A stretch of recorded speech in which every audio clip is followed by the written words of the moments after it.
Beloved grandchildren, I leave $2.4 million to be divided between you. And the balance of my estate, totaling more than $97 million, I leave to my alma mater, Westmore University. Excuse me?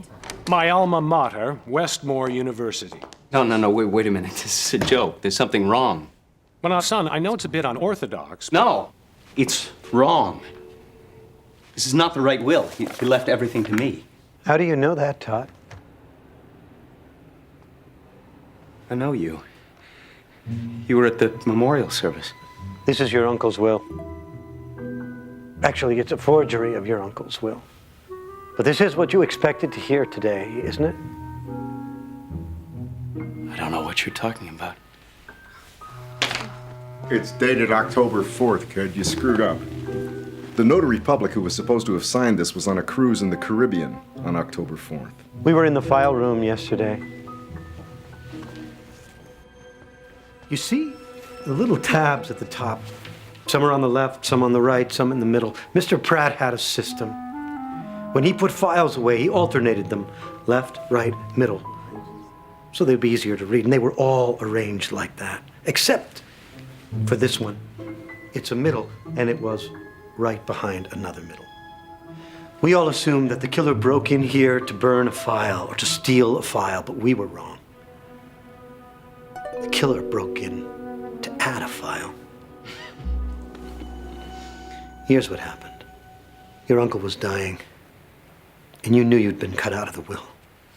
So you wrote up a phony will where you inherited everything.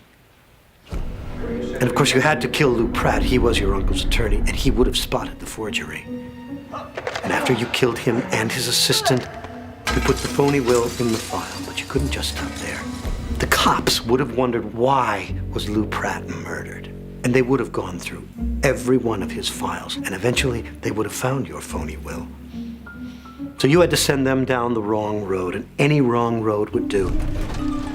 You picked a file at random, and you burned it. And it worked. Everybody was concentrating on Grayson and Monica Waters and the disputed garage. But when you overheard me at the funeral, you got scared. Because you knew that I was having serious doubts about Grayson. So you killed him to push us even further down that wrong road.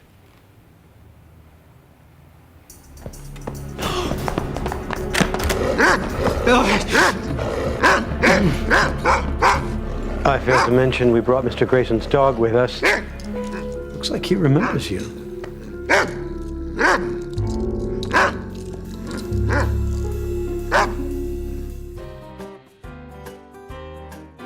It's jungle out there, disorder and confusion everywhere.